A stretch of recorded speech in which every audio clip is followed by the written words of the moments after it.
Здравейте всички, аз съм Дъплей и ще ви кажа как се правят флайверки. Добре, взимаме първо отиваме на креатив. Сега ще ви покажа как се правят флайверки и ще ви покажа какво може да направите с флайверките. Ето, вижте сега. Ви трябват първо ще трябва да вземете от тук от клечката, ще трябва да си изберете цвят. Аз избирам 4 розови, 4 зелени, 4 жълти, сини, светло сини, тъмно сини и оранжево. И взимам, първо ги оставям в честа, тук, в инвентара си,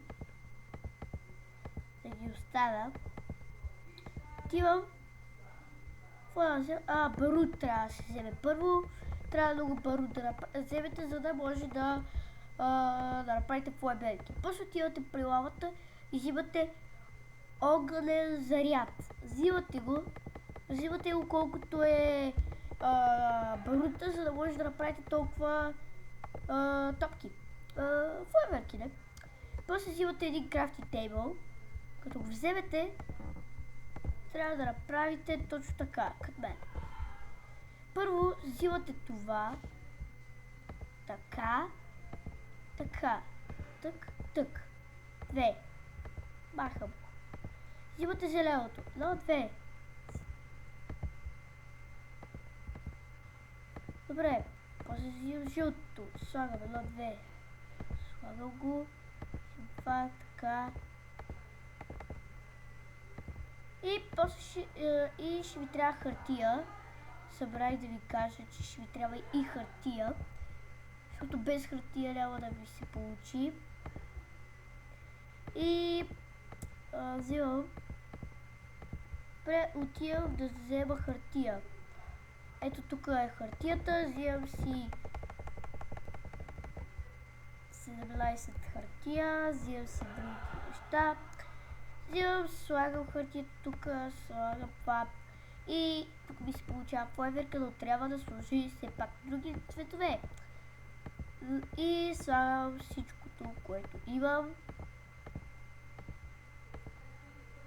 Ето я.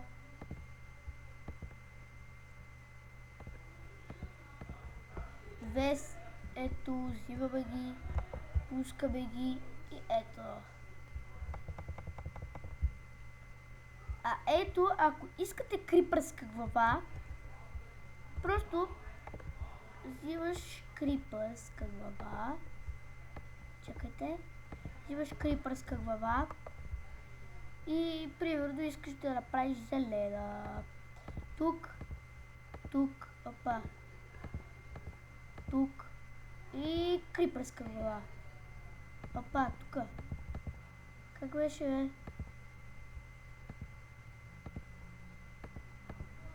Ето. Крипъриобразен лилов. И взимаме го. Взимаме 2. И ето.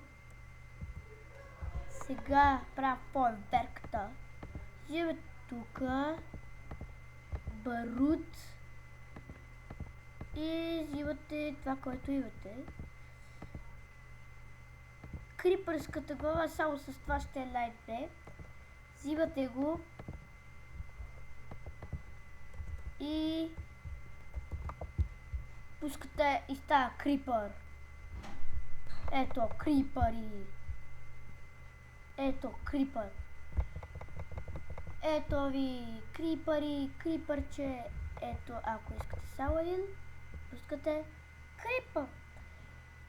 Довиждане, аз бях Ник 2020. Довиждане и от мене.